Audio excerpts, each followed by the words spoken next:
సెలవు రోజున రాష్ట్రంలో రహదారులు నెత్తురోడాయి. వేర్వేరు ప్రమాదాల్లో 6గురు ఒక్కరోజే మృతి చెందారు. పలువురు గాయాలతో ఆసుపత్రుల పాలయ్యారు.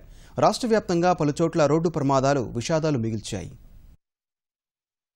కృష్ణా జిల్లా పెడన వద్ద ఉదయం జరిగిన రోడ్డు ప్రమాదంలో ఒక వ్యక్తి మృతి చెందాడు. ముగ్గురికి గాయాలయ్యాయి. మచిలీపట్నం నుంచి రాజమహేంద్రవరం వెళ్తున్న ఆర్టీసీ బస్సు పెడన దాటిన తర్వాత అదుపు తప్పి ఉదయపు నడకకు వెళ్తున్న వారిపైకి దూసుకెళ్లింది. ఒకరు అక్కడికక్కడే మృతి చెందగా గాయపడిన వారిని ఆసుపత్రికి తరలించారు. వారిలో ఇద్దరి పరిస్థితి విషమంగా ఉన్నట్లు వైద్యులు తెలిపారు.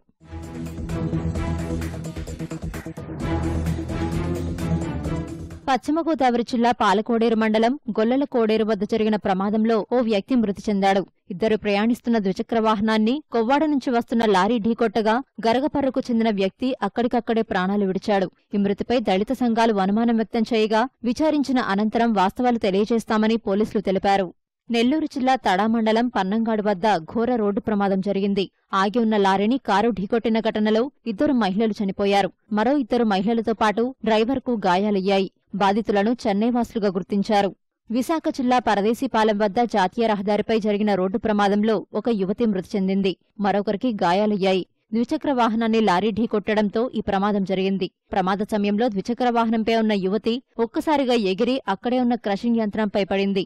ఆమె శరీర భాగాలు వేరై దారుణ స్థితిలో ప్రాణాలు విడిచింది. ప్రయాణంలో సెల్ఫీ సరదా ఓ యువకుడి ప్రాణాలు తీసింది. గుంటూరుకు చెందిన యువకుడు విశాఖ కిరండోలు ప్యాసింజర్ రైలులో ప్రయాణిస్తూ చరవాణిలో స్వీయ చిత్రాన్ని తీసుకునేందుకు ప్రయత్నించాడు.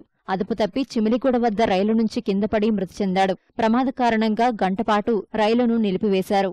అనంతపురం జిల్లా హిరేహాళ్ మండలం లింగంపల్లి వద్ద జాతీయ రహదారిపై తెల్లవారుజామున జరిగిన రోడ్డు ప్రమాదంలో 6గురికి తీవ్ర గాయాలయ్యాయి.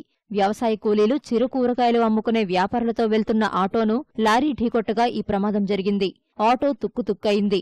బాధితుల్లో ఒకరి పరిస్థితి విషమంగా ఉంది. కూలీలను కర్ణాటకలోని కోనాపురం గ్రామానికి చెందిన వారుగా గుర్తించారు.